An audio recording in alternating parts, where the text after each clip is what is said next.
Hello everyone, and thank you for attending today's webinar. My name is Jeff Kinvin and I'm the Technical Director at Micromeridix Instrument Corporation.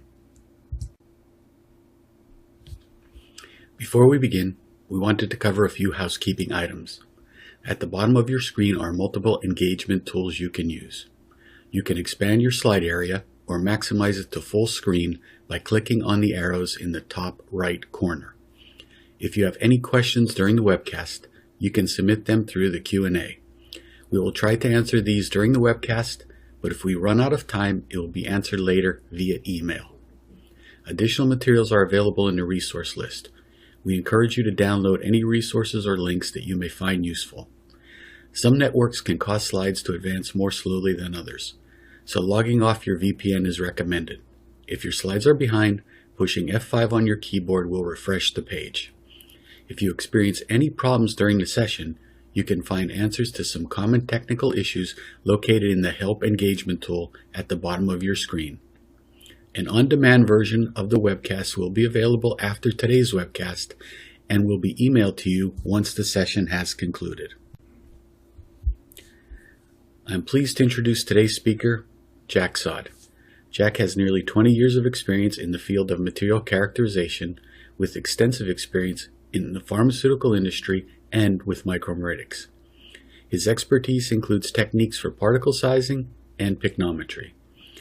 Jack received his Bachelor of Science degree in chemistry from the University of Georgia. I've had the pleasure of working with Jack for more than a decade. Jack is currently an application scientist at Micromeritics and has led our efforts to create online training and education for users of Micromeritics instruments. Jack, it is a pleasure for me to introduce you today. We are so glad you could be here today to share your insights on understanding density measurement techniques.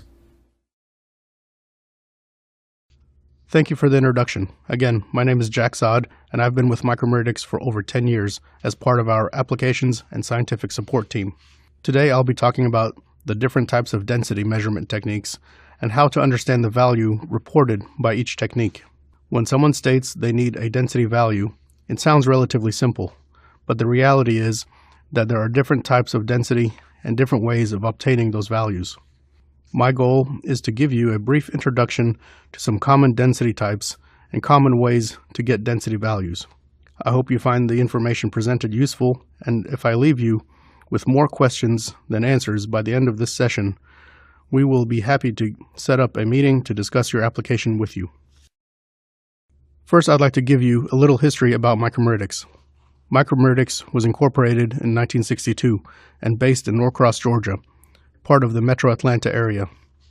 Next year, in 2022, we will mark our 60th anniversary of providing scientists and engineers with high-quality material characterization tools. Specific to the topic of density, Micromeritics introduced its first gas picnometer in 1967, an envelope density picnometer in 1996, and a Mercury intrusion porosimeter in 1975. So what is density? The density of a material is defined as the mass of a quantity of it divided by the volume of that same quantity. Density is reported in units of grams per cubic centimeters, but can also be reported in any units of mass per units of volume. Mass is a well-defined property of a material, but volume is not. How we define volume will determine how we define density. We can define volume in a few different ways. We can say absolute or skeletal volume. This value is typically used to communicate material purity, such as in literature or safety data sheets. It can be used in a quality control setting to monitor the manufacture of a formed material, like a tablet, foam, 3D printed part, etc. Envelope volume is the volume of a material that excludes the volume of internal pores or cavities. This type of volume is used to characterize formed objects like tablets or 3D printed parts. Bulk volume is similar to envelope volume, but a force is applied to the material, usually a powder. This includes packing, compressing, sintering, or other processes. The following are examples of some application areas where volume and density are used. With powdered metals, the skeletal volume and density are key to monitoring chemical purity of the metal or metal alloy. This plays a big role if the powder is used in metal injection molding or additive manufacturing. Skeletal density is used to monitor the quality of the feedstock used in these processes. Additionally, bulk density is important if a force is being applied to the powder as part of the process. Envelope density is an important characteristic for quality control of the finished formed product. If no porosity is desired in the finished product, the envelope density and the skeletal density should be equal. Skeletal density is also used to monitor for potential weaknesses in a finished formed product. A hollow cavity may have formed inside the object and is undetectable by visual inspection. Density is also critical to making controlled explosive materials for dry fuels and propellants used for fireworks, ammunition, rockets, or other projectiles. The skeletal, envelope, and bulk volume and density values are used to design as well as to monitor the quality of these dry powder fuels. Bulk volume and envelope volume are used to characterize materials in common consumer product applications, such as the firmness or softness of foams in a pillow, mattress, or stuffed animals. Skeletal and envelope volume and density are also used in electronics and data storage. As electronics improve, devices get smaller and smaller, occupying less volume. Computers originally used to occupy an entire room. Now we all carry a powerful computer in our pocket. Skeletal, envelope, and bulk volume information helps with the design of new, lighter materials that are also strong for many applications, including building airplanes and drones. Using lighter, stronger parts for an engine, as well as the body of the aircraft, helps with fuel efficiency. The bulk and envelope density of materials that go into making the tires for the landing gear on an aircraft are also critical. The tires on an airplane must carry the weight of the aircraft plus the occupants and cargo with comfort on the ground, and also last more than one takeoff and landing. Another important application is monitoring the quality of coatings and paints. Airplanes are exposed to very harsh environments, and airplane companies do not want to constantly repaint their logos on the airplanes or have them fade. The components of the coatings and paints must also not significantly add weight to the aircraft. All types of density are also needed to characterize other types of structural materials where a constant or variable force or stress is applied. Structural materials are used in green energy, like components for windmills and solar panels. They must also withstand harsh conditions, but also be efficient. The process of making tablets also employs the use of all types of density measurements, especially in the pharmaceutical industry. With skeletal and envelope volume, the percent porosity of a tablet can be determined and used to model disintegration of the tablet and dissolution of the active pharmaceutical ingredient, or API. Another application area where the strength of a light material is important is in the design of medical devices, prosthetics, and artificial bone or joint materials. Energy storage and battery technology is a fast-growing application area. The purity of materials that make up the battery components is monitored by skeletal density. Additionally, envelope and bulk volume and density are used to design more efficient components that occupy a smaller space. Another application area is in mining and geology. The density of mined materials gives insight into the purity of the material. In geology, skeletal density gives insight into the makeup of the soils and sediments in different regions, and many other applications where volume and density are important. Before I go deeper into the techniques for measuring volume and density, I need to define the material under investigation. Consider a unit of material.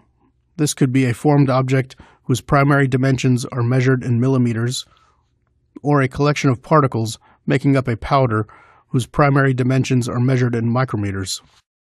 This object could also be a film or any other shape, but for this example, I will focus on the generic unit of material. Now let us take a slice or two-dimensional cross-section of this particle so that we can visualize the pores represented here as these channels that flow into the particle. This will help us visualize how the following techniques define volume. I'll start with skeletal volume and density. This is the common textbook definition of density for a material that is chemically pure. Typically, these are values listed in literature, safety data sheets, a certificate of analysis, etc. Skeletal volume can be determined by gas displacement picometry. This is where a chamber of known volume is filled with an inert gas, like helium or nitrogen. Then a material is placed in the same chamber and filled with the inert gas again. The difference between the volume of the gas in the chamber with no sample and the volume of gas in the chamber with the sample yields the volume of the sample. This yields the skeletal density because the gas molecules are really small compared to the size of the material, and they will easily enter all the pores of the material as seen in this particle image on the right. This technique is based on Archimedes. In 250 BC, Archimedes used water displacement in a cup to determine the volume of an irregular object. In a gas displacement picometer, the ideal gas law is used to equate pressure and volume when the gas and temperature are constant. Once skeletal volume of the sample is determined, the mass is used to calculate the skeletal density. This diagram shows the typical setup of a gas picometer. Notice that there is no particular order for the sample chamber and the reference chamber. With high-quality pressure sensors or transducers, measurements are very accurate, repeatable, and reproducible in both orientations. With envelope volume and density, the characteristics of interest is the volume of the material when it is surrounded by something that does not enter the pores. Instead of displacing small gas molecules, a dry, free-flowing powder with fluid-like behavior is displaced. Looking at a two-dimensional view of this sample here, the coarse particles in the dry powder, called dry flow, surround the sample but are too big to fill the pores. This is the origin of the name envelope for this definition of volume and density. A dry powder picometer determines the volume displacement of a dry powder, taking into account the shape of the container, a cylinder of known dimensions. Once we know the envelope volume and the mass of the sample, the envelope density can be calculated by the equation on the right. Instead of displacing gas molecules or dry powder, the next technique displaces elemental mercury. A mercury porosimeter is primarily used to determine total pore volume and pore size distribution of a material. If the volume of the sample chamber, or penetrometer, is known, the bulk and skeletal volume of the material can be determined. Below, you can see our sample particle inside the penetrometer as it is filled with mercury. Bulk volume here is defined as the volume of the material after the largest pores have been subtracted. The largest pores are typically defined as larger than 180 micrometers. The bulk volume of the sample is equal to the total internal volume of the penetrometer minus the volume of the mercury occupying the space around the sample. Skeletal volume of the material is determined when pressure is applied to the mercury, forcing mercury to intrude and fill the pores of the material. This happens during a standard mercury porosimetry analysis where the total pore volume is determined. The bulk volume minus the total pore volume yields the skeletal volume of the material. I mentioned a few additional measurements possible using these techniques that can provide valuable information about materials. The dry powder picometer was designed to analyze millimeter-sized formed materials with dry flow. However, it is possible to analyze sample powders without dry flow and determine what is called transverse axial pressure, or T.A.P. density. This is similar to traditional T.A.P density, and I will discuss this on the next slide. Using a combination of gas displacement and dry powder displacement, it is possible to calculate the percent porosity of a formed material, like a tablet or injection molded part. Mercury intrusion porosimetry is primarily used to determine percent porosity, pore size distribution, and total pore volume. The terms bulk density and T.A.P density are sometimes used interchangeably. Bulk density involves placing a known mass into a known volume. Traditional T.A.P density is a means of using a vibration or tap to consolidate the powder. This value can vary depending on the nature of the vibration. With transverse axial pressure on the GeoPic dry powder picometer, the powder is placed in the sample chamber without dry flow, and a known tightly controlled consolidation force is applied. This improves repeatability of results and allows for further analysis of the powder by incrementally varying the consolidation force.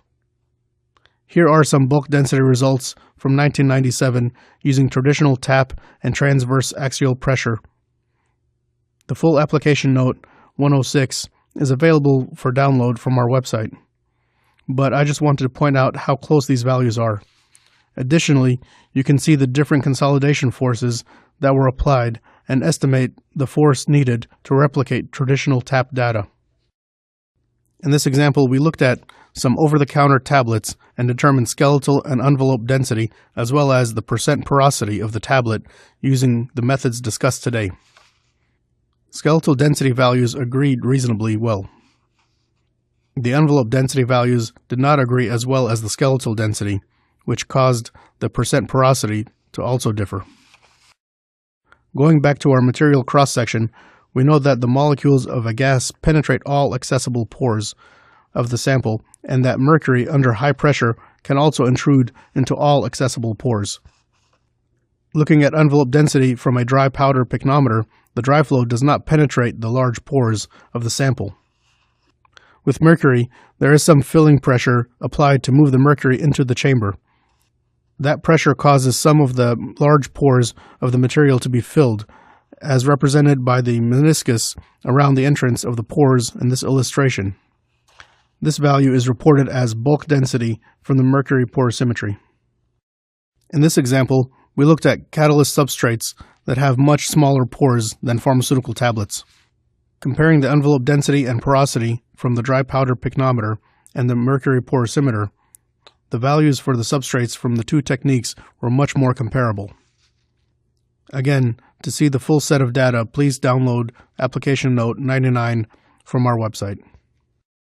This is some work that I did back in 2014. Micromeritics was asked if it was possible to determine the density of asphalt according to ASTM test method D7009. The traditional way described in the test method required the use of a glass picnometer that had to be treated very carefully during a long analysis time. We looked at using a temperature-controlled gas picnometer and disposable sample cups to test the asphalt, replicating the conditions of the test method. When we compared the density values to the ones obtained using the traditional method, the gas picnometer was not only faster at collecting the data, but reported results nearly identical to the manual method. These are additional examples illustrating the high level of repeatability in skeletal density measurements of various materials. You can see that this works well for a variety of soft materials like paints, toothpaste, petroleum, etc. We also have a separate application note available for download that discusses how to use the gas picnometer to determine density of liquids. Before we finish and move on to the question and answer portion, I'd like to make some concluding statements. First, density measurements provide a simple analysis to monitor quality, purity, and packing properties of a material. Density can also be determined by different methods depending on the application and how volume is defined. Gas picnometry has a long proven history of reliability and versatility. Dry powder picnometry is a unique way to determine envelope density. T.A.P density adds additional value to the dry powder picnometer. Mercury intrusion porosimetry adds additional value for density determination if a gas or dry powder picnometer are not available. I sincerely thank you for your attention, and I hope you found the information in this presentation useful. Please download any of the application notes I mentioned, and please do not hesitate to contact us with any questions if we don't get to them today. At this time, I welcome your questions.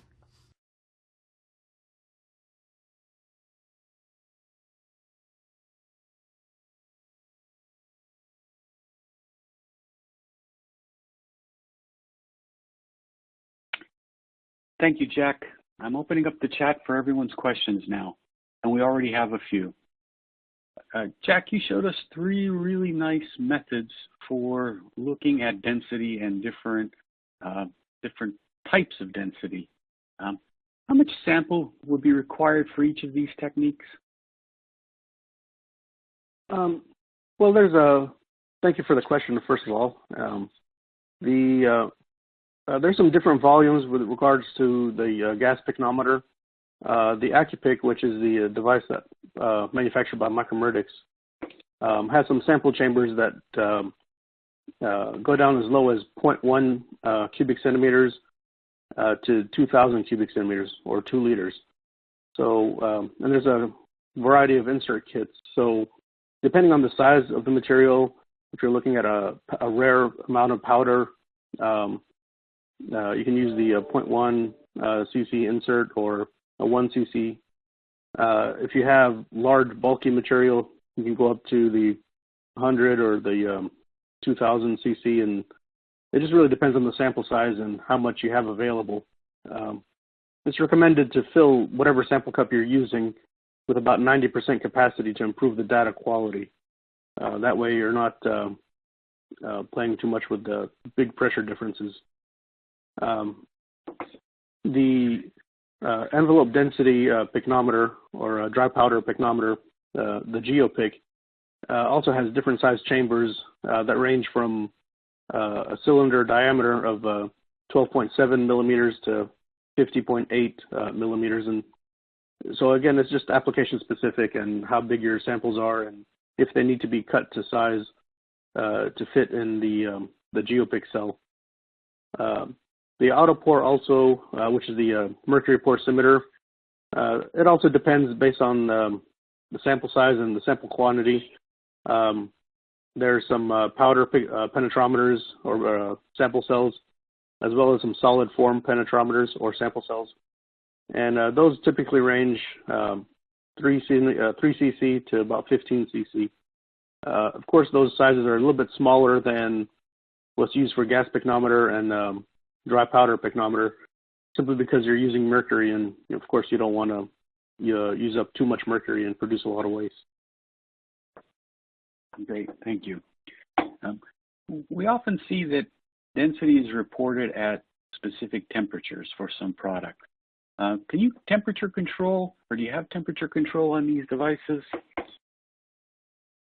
Yes, yes, there is some temperature control involved in these, and the AccuPic, of course, has 2 temperature control options. First of all versions of it do measure temperature, regardless if you're controlling it or not. So it'll report the temperature. We do have 2 versions, one that controls the temperature based on a circulating bath that can be attached to the unit. The other one uses a Peltier device that electronically controls, cools and warms the sample chamber. So those are available for doing different types of testing. The GeoPic does not have a temperature control simply because it's not needed. It's done at room temperature. And that's typically how the sample is going to behave in those conditions. The autopore monitors temperature to calculate the density of the mercury during the analysis. That's used as part of the calculations involved. Additionally, of course, it monitors temperature for safety reasons. If the mercury temperature gets too hot, then it's possible that you can produce mercury vapors, which can be harmful.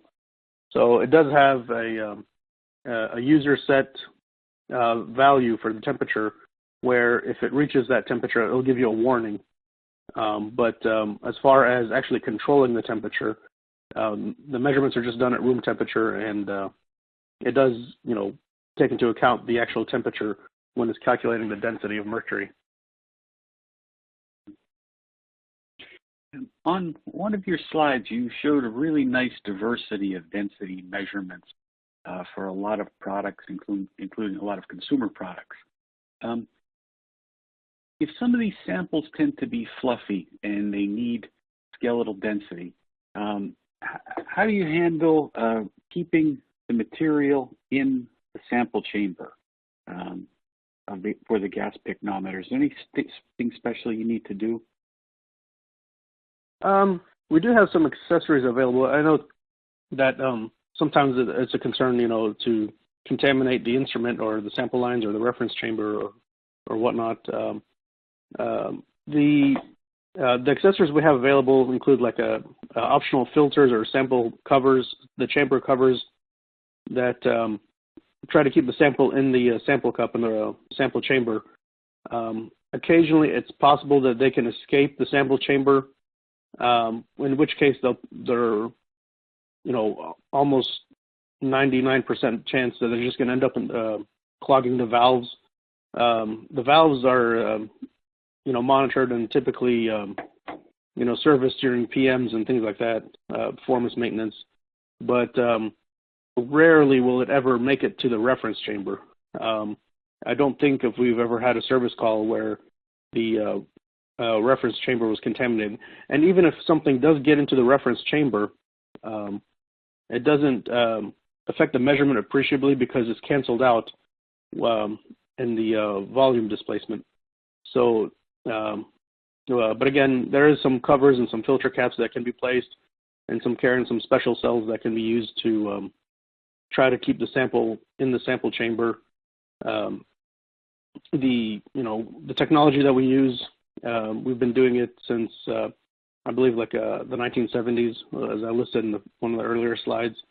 The latest version of the picometer using the 2 chambers, we designed that I think in like 1990. So we have a lot of historical reference and a lot of history when it comes to service calls to go back to and look at what are the common problems. And contamination of the valves is the most common, but contamination of the reference chamber does not happen. Okay. We have a really challenging question from one of our attendees on how do you determine the density of a material containing closed pores?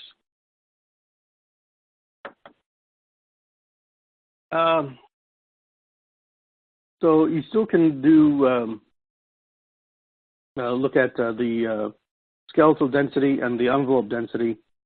In some cases, you can also look at the bulk density using the mercury.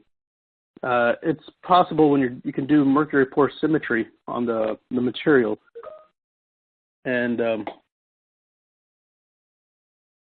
so you can also determine some measurements that way.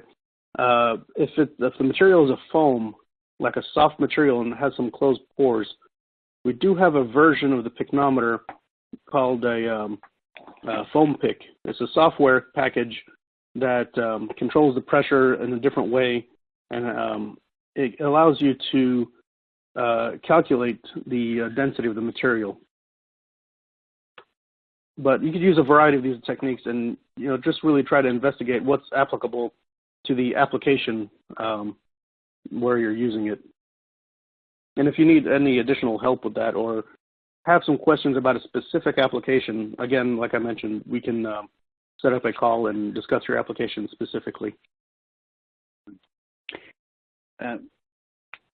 Toward the later slides in your presentation, you showed a lot of density measurements for different materials.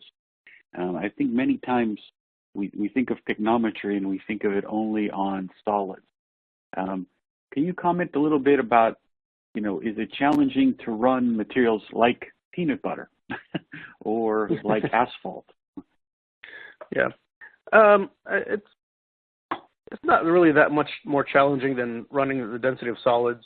It's just about really, if it's like a paste or a creamy type material, or if it's a liquid type material, it's all about cleanliness of how you're performing the analysis and being careful not to lose any of the material during transfer. And especially when you're making measurements using like skeletal density, making sure you're setting the pressure in the chamber correctly so that you're not blowing liquid or evaporating liquid or not contaminating the sample chamber itself, especially if you're using like a sample cup. And you want to put the sample inside of a sample cup that can be taken out and cleaned, but you don't want any, say, peanut butter or something, kind of coating the inside of the sample chamber, which will affect later runs. So it's more just about being careful, but difficulty-wise, once you do some method development and figure out what the conditions are and how you want to test it, if you want to take into consideration the higher temperature, lower temperature, the number of cycles, the number of measurements, things like that.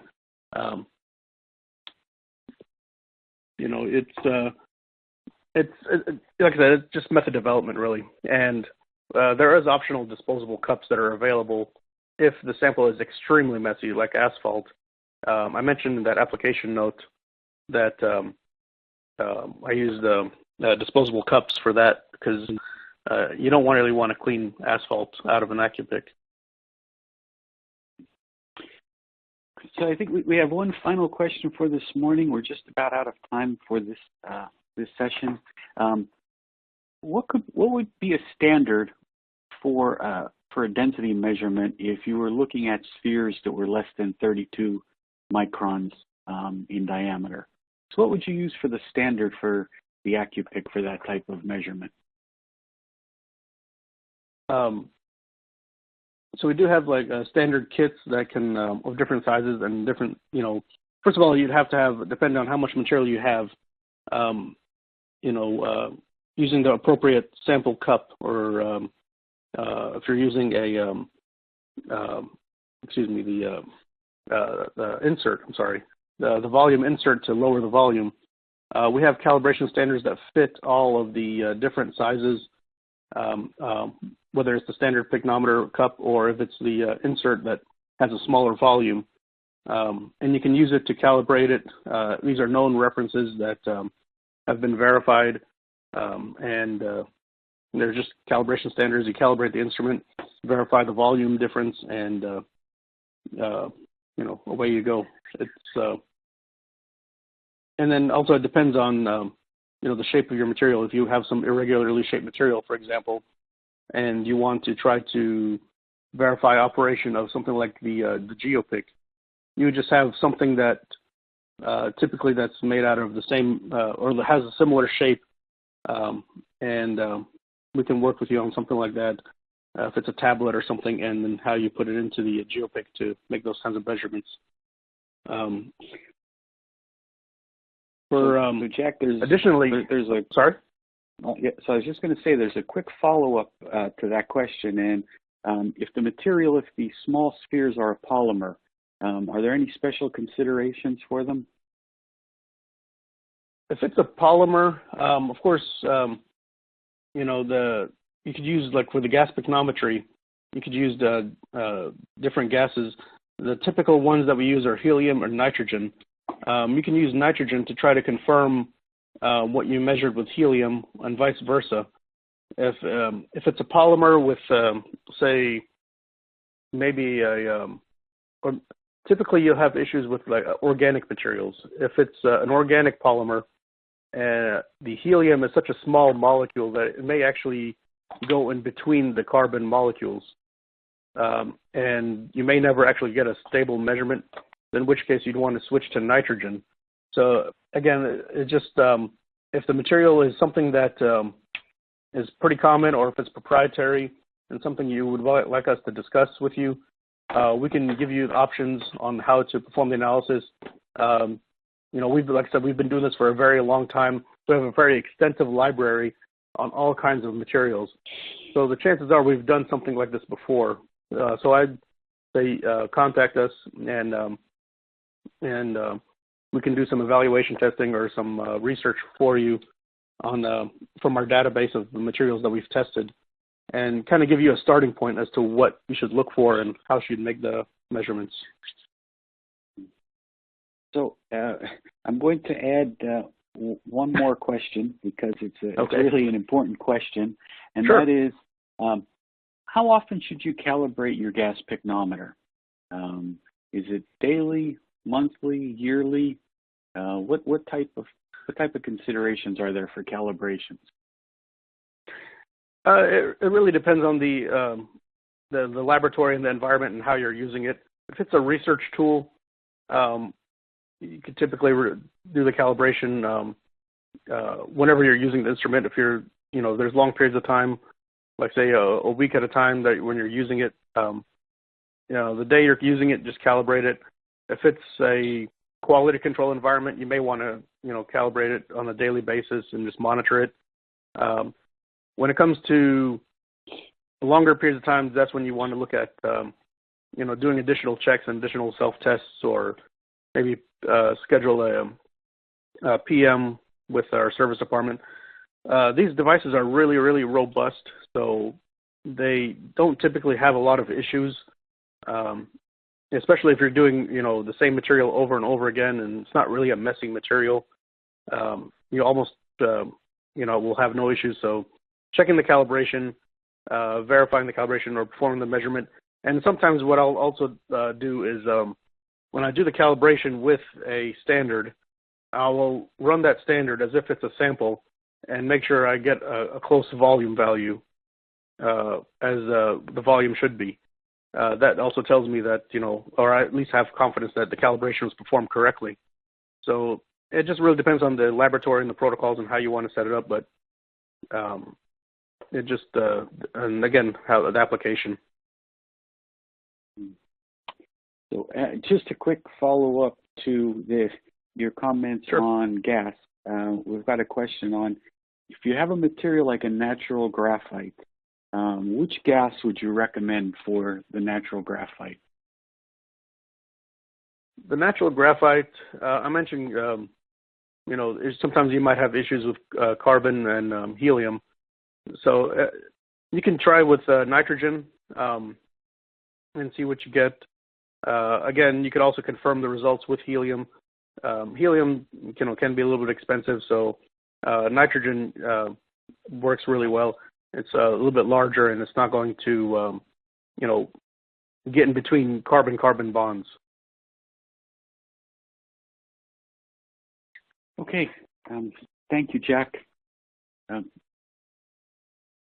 That's all the questions we have time for today. If we haven't been able to get to your question, one of our application team will be in touch shortly. Jack, is there anything else you'd like to mention today? I'd just like to thank everyone for attending the webinar today, and I hope you found the information, again, useful. And again, reach out to us if you have any questions about your specific application or a question about the capabilities of the techniques or the instruments that I mentioned.